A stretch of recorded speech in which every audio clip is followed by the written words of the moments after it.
छायाणं नमो लोय सबसाहूणं ऐसो पंचनमुक्तारो सर्वपापप्रणाशनो मंगलानं च सर्वेसिं परमं वै मंगलम्।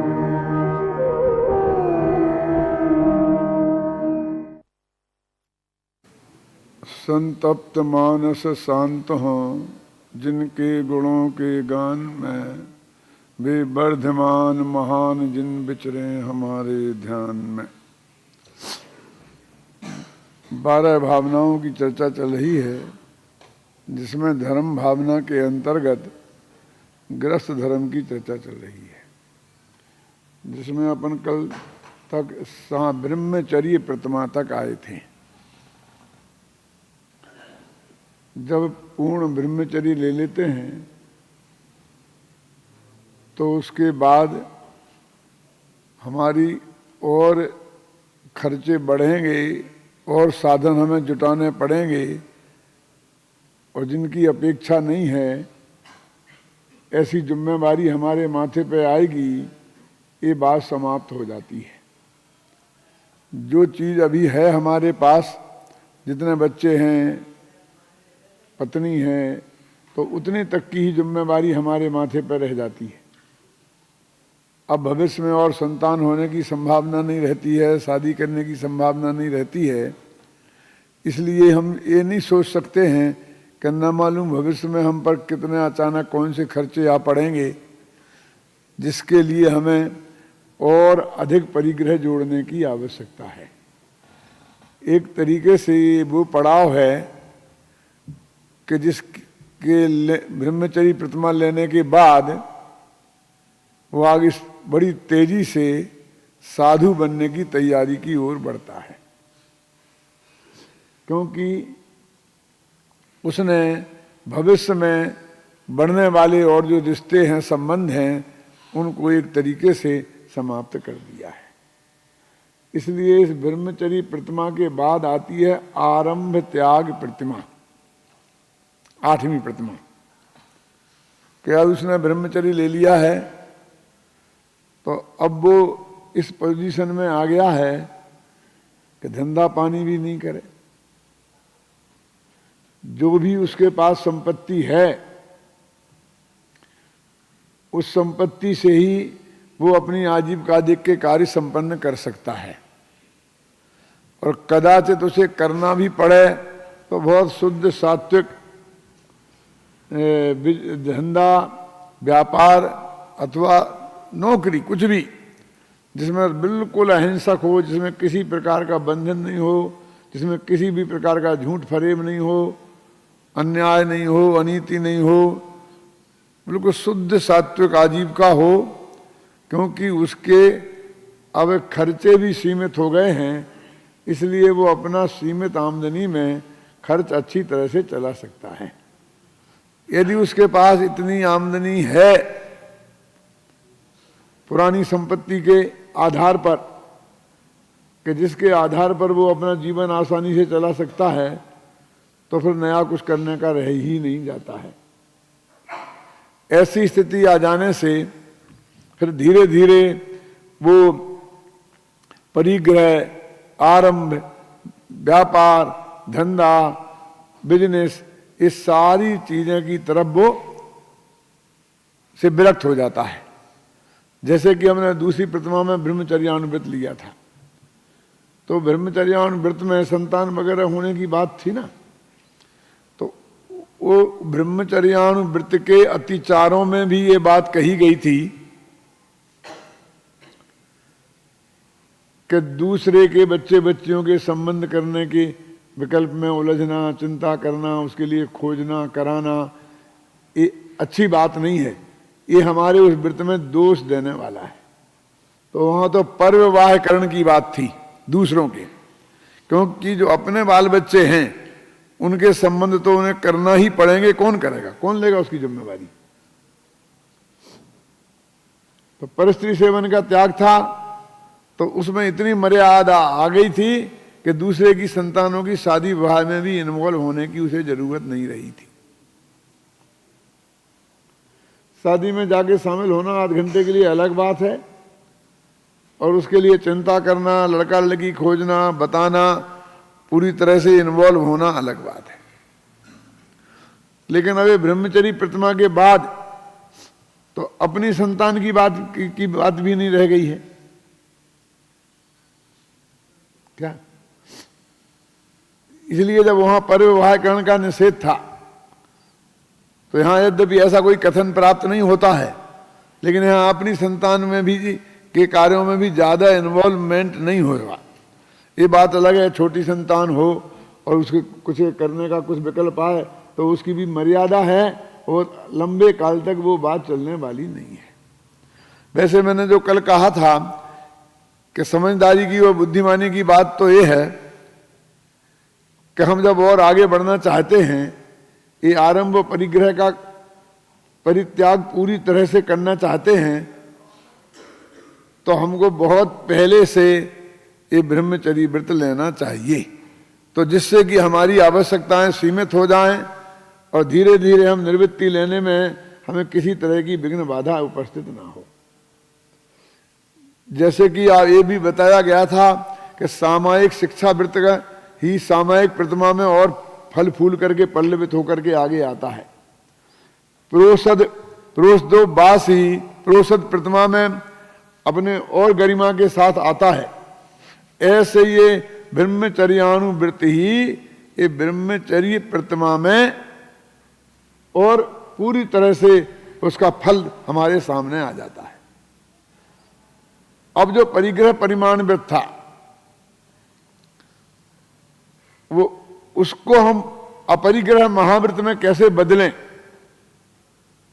उसकी दिशा में हम बढ़ते हैं, तो उसमें आरंभ त्याग, परिग्रह त्याग और अनुमति त्याग, ये तीन प्रतिमाओं का प्रसंग आता है।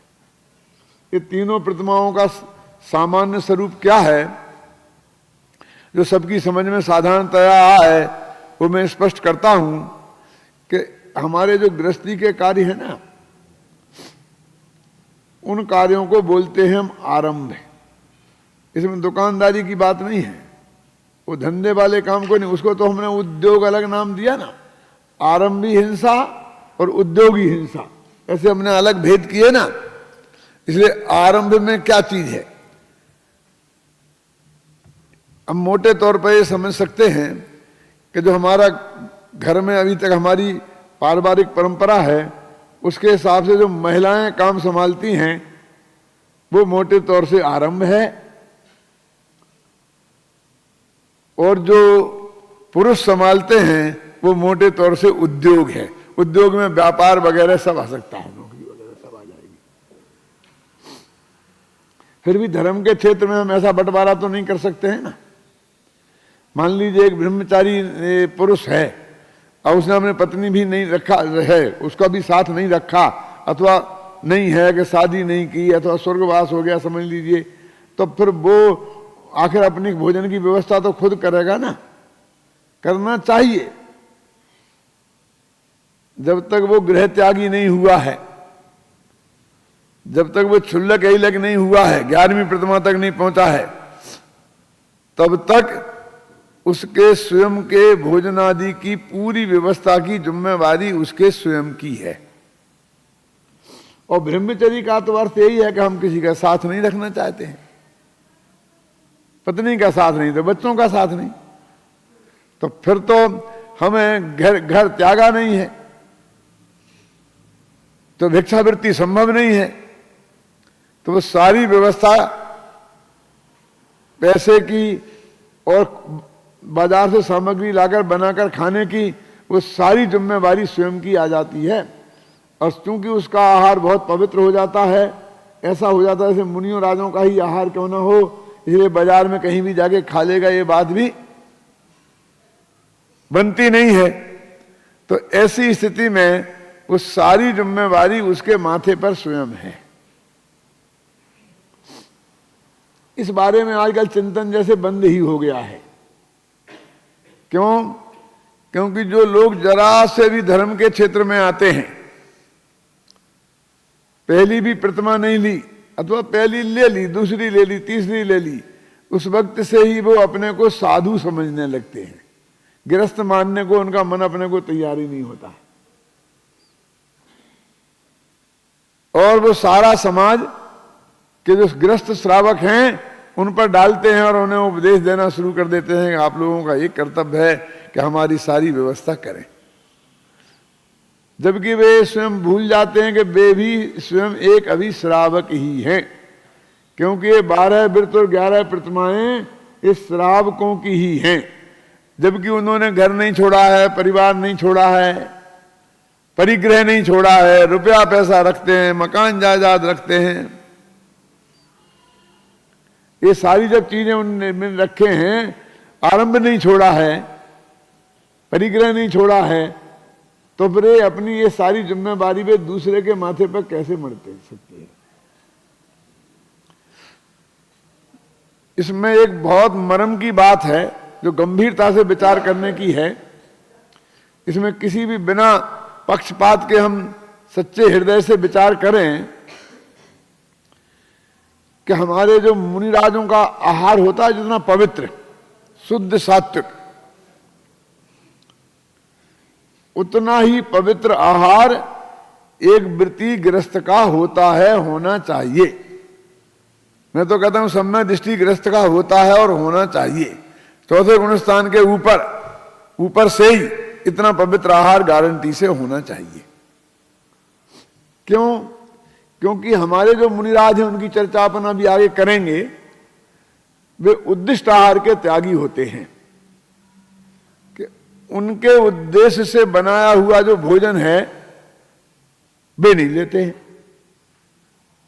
तो अब गृहस्थ या तो अपने लिए बनाए और या उनके लिए बनाए, और अपना उसका भोजन यदि इतना पवित्र हो कि अपने बनाए हुए भोजन में से यदि मुनिराज को भोजन कराने के लायक वो भोजन नहीं है, तो निश्चित रूप से फिर वो भोजन मुनिराज के लिए ही बनाना पड़ेगा और वो भोजन उद्दिष्ट हो जाएगा। आज की सबसे बड़ी समस्या तो यही है कि कोई भी गृहस्थ का जीवन इतना पवित्र नहीं है, उसके खान पान संबंधी व्यवहार इतना पवित्र नहीं है कि वो प्योर अपने लिए, शुद्ध अपने लिए बनाए और उसमें मुनिराज आ जाए तो उन्हें पड़गा ले और उन्हें आहार दे दे, तो उनको कोई विघ्न बाधा उसमें नहीं हो, उसमें कोई अपवित्रता नहीं हो। इसलिए निश्चित रूप से फिर उनके ही उद्देश्य से बनाना पड़ता है, जैसे हम आजकल चौका लगाना कहते हैं। यद्यपि ये बात भी परम सत्य है कि गृहस्थ ने तो मुनिराज के उद्देश्य से बनाया है, लेकिन मुनिराज का तो उसमें कोई इन्वॉल्वमेंट नहीं है ना। मुनिराज ने तो अपने कह के नहीं बनवाया है ना कि मेरे लिए ऐसा भोजन बनवाओ, लेकिन फिर भी यदि उनके उद्देश्य से बनाया गया है और उन्हें पता चलता है तो भी वो बात विचारणीय हो जाती है। तो इससे एक निष्कर्ष निकलता है कि अनुवृत्ति लोग जो अनुवृत्तियों का जैसा पवित्र भोजन होता है, महावृत्तियों का भी वैसा ही पवित्र होता है, और महावृत्तियों का जैसा पवित्र भोजन होता है, अनुवृत्तियों का भी वैसा ही पवित्र भोजन होता है। उसमें कोई विशेष अंतर नहीं होता, नहीं होना चाहिए, अन्यथा उद्दिष्ट त्याग वाली बात नहीं बनेगी। इस दृष्टि से जब हम विचार करते हैं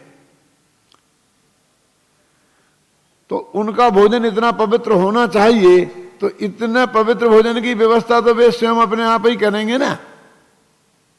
वे अवृत्तियों के भरोसे यदि अपने भोजन की व्यवस्था छोड़ देंगे, जैसे कि मुनिराजों तो वृत्तियों के भरोसे छोड़ते हैं, तो वो अवृत्ति उतना शुद्ध पवित्र भोजन करता ही नहीं है, तो वो क्या समझे और जाने भी। तो ऐसी स्थिति में उनका भोजन बहुत पराधीन हो जाएगा। तो उनकी स्वयं की जिम्मेवारी है कि वे अपने भोजन की व्यवस्था करें। जब वे दूसरों का सहयोग करना छोड़ना चाहते हैं और एकाकी जीवन बिताना चाहते हैं, जिसलिए उन्होंने ब्रह्मचर्य लिया, संतान से भी अपने को लिया, क्योंकि सारे संतान ने तो ब्रह्मचर्य नहीं ले लिया, उसने तो कोई परिग्रह नहीं त्याग कर दिया। परिग्रह का परिमाण वृत्त तो आपने लिया है, लेकिन बेटा तो करोड़ों कमाएगा ना। और यदि पत्नी ने नहीं लिया है तो उसकी भी इच्छा हो सकती है। पत्नी ने परिग्रह परिमाण वृत्त लिया है और पति ने नहीं लिया है तो पति तो अरबों इकट्ठे करेगा। ऐसी स्थिति में जिस दिन वो परिग्रह का परिमाण लेगा उसी दिन उसे एक तरह से अपने सारे परिवार से अपने को पृथक स्थापित करना ही पड़ेगा। फिर उनके साथ कंबाइंड उसका कुछ नहीं हो सकता, साझे में कुछ नहीं हो सकता, पत्नी का भी। क्यों? ये कोई इनकम टैक्स की बात नहीं कह रहा हूं मैं। पत्नी ने अनुव्रत लिए हैं, पति ने नहीं लिए, तो फिर पत्नी पति के साथ साझे में रहे तो उसका क्या अर्थ हो गया? फिर उसे संपत्ति अपनी अलग ही करनी पड़ेगी, अपनी आवश्यकता के हिसाब से सब चीजें, और अपनी व्यवस्था स्वयं जुटाने की उसकी जिम्मेवारी है, जब तक वो चुल्लक अहिलक की अवस्था में नहीं पहुंचता है तब तक। क्योंकि आजकल ऐसा होता नहीं है। मैंने अपने धर्म के 10 लक्षण किताब में एक वाक्य लिखा है कि महावृत्तियों का भार अनुवृत्तियों को उठाना था, लेकिन आज तो वे दोनों ही समाज के ऊपर अपना भार डालते हैं और अवृत्तियों पर छोड़ देते हैं। और अवृत्ति तो जैसे होते हैं वैसे ही होते हैं, उनसे हम क्या अपेक्षा कर सकते हैं?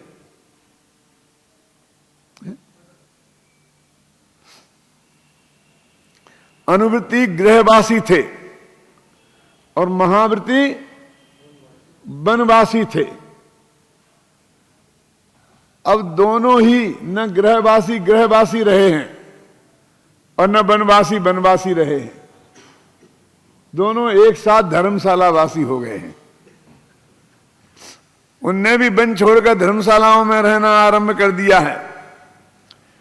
और ये जो गृहस्थ जिन्हें अपना घर बसा के रखना चाहिए था, ये भी जाकर समाज की धर्मशालाओं में रहने लग गए हैं और खाने पीने की व्यवस्था का हिसाब किताब कुछ अपने पास रखते ही नहीं है। पूरी तरह से अवृत्ति समाज पर डिपेंड हो गए हैं।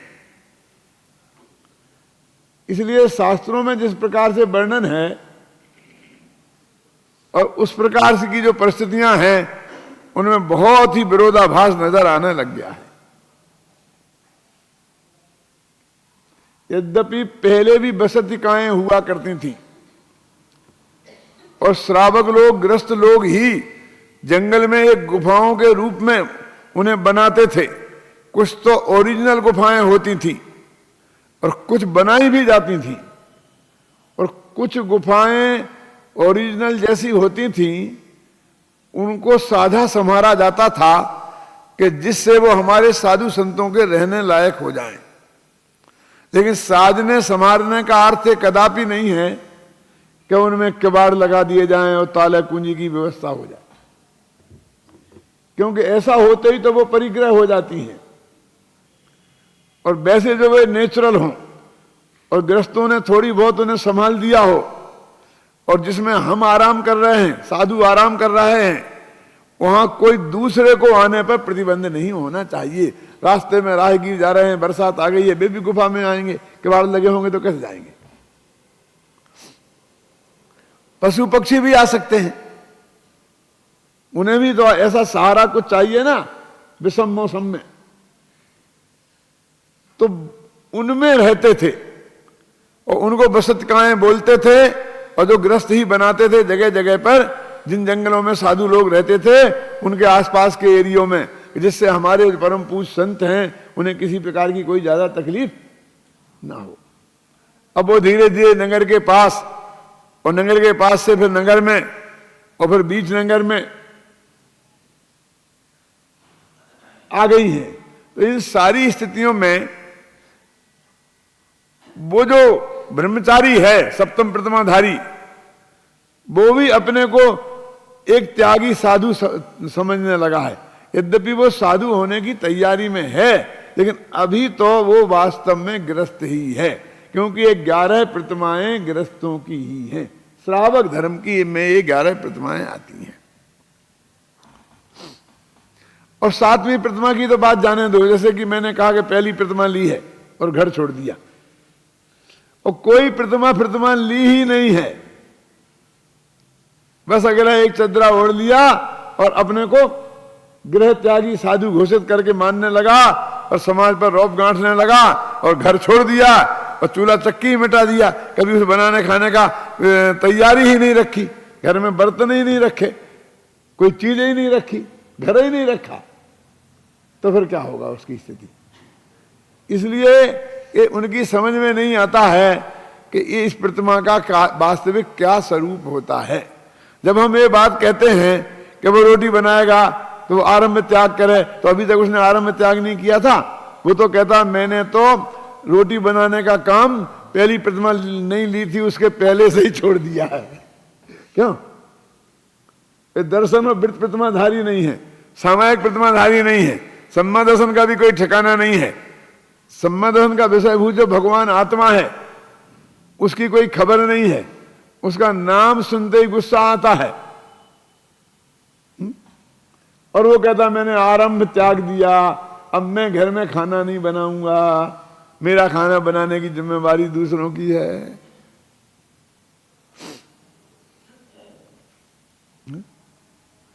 एक चीज तो वो जो 8वीं प्रतिमा में जाके छूटती थी वो उसने पहली प्रतिमा भी नहीं ली है और वहां से ही छोड़ दी है। और दूसरी चीज वो जो बड़े बड़े साधु, जैसे मैंने बोला ना कि साधु संतों के जीवन में होता है, वो भी यहां से पहले से छोड़ के रख दिया है। और कई चीजें ऐसी हैं जो वहां नीचे ही छोड़ देनी चाहिए थी और उसमें अपनी 7 प्रतिमा लेकर के भी और उन चीजों को उसने नहीं छोड़ा है। तो ये क्यों? क्योंकि ये 11 प्रतिमाओं का वास्तविक स्वरूप क्या है हमारे आचार्यों ने चरणान योग के ग्रंथों में लिखा, अध्यात्म शास्त्रों में उसकी अंतरंग परिणति की बात है, चरणान योग शास्त्रों में कितनी कसाय का अभाव कहाँ होता है और उसकी परिणति कैसी होती है, वो निमित्त नैमित्तिक संबंध की दृष्टि से कथन है। और प्रथमान योग के शास्त्रों में अनेक उदाहरण ऐसे त्यागी तपस्वियों के जीवन चरित्रों में भरे पड़े हैं। उन्हें हम बारीकी से देखें और अध्ययन करें तो हमें ये ख्याल आ सकता है कि हमारी ये 7वीं प्रतिमा की स्थिति क्या होती है, क्या होनी चाहिए।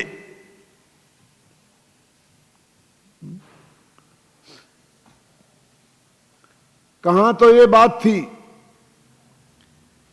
कि दूसरी प्रतिमा में ब्रह्मचर्यानुव्रत लिया था, खुद के बाल बच्चे हो रहे थे, तो भी किसी दूसरे के बाल बच्चों की शादी विवाह के प्रसंग में की चर्चाओं में वो उलझता नहीं था, उनकी चिंता नहीं करता था, उनका मेल मिलाप बैठाने की कोशिश नहीं करता था। ये शास्त्र की मर्यादा तो ये है दूसरी प्रतिमा में। और कहां ब्रह्मचारी हो गया है, पूरा ब्रह्मचरी ले लिया है, तो भी बराबर ये धंधा चालू है। इसकी लड़की उसके धंधा, उसका लड़का अच्छा है, इसका मिलान उससे करा, उसका मिलान उससे कराता फिरता है, कुंडली मिलाता है, बिजनेस की बात करता है, धंधे की बात करता है। और अब तो हमने यहां तक देखा है कि वो ब्रह्मचरी महाव्रत ले लिया है, तो वे भी कुछ ग्रस्तों का उद्धार कर देते हैं ये योग्य संबंध बताकर, कुंडली वगैरह मिलाकर, ग्रह नक्षत्र बताकर। यानी वो भी दूसरे के बच्चे बच्चियों के शादी विवाह में की चिंता करते हैं, उन्हें मार्गदर्शन देते हैं और पूरी तरह से इन्वॉल्व होते हैं, प्रेशर डाल करके एक दूसरे से संबंध करने के लिए बाध्य तक करते हैं। यदि जैन दर्शन की वैज्ञानिकता से देखे तो उसको ये देखने के लिए अवसर है कि मैं कहां खड़ा हूं। ये आरंभ त्याग जो 8वीं प्रतिमा है, ये अपने खुद बनाकर खाने की जो बात है वो 8वीं प्रतिमा में जाके छूटती है। और जिन्हें 7वीं तक ली है, ख्याल में आए ना, तो उनको तो अपने बना के खाने की बात ही है। अभी एक प्रसंग बनता है, मेरे मन में भी बहुत विकल्प आता है। उसकी चर्चा मैं कल के व्याख्यान में करूंगा। ओम शांति शांति शांति। ॐ नमो हरिहन्ताय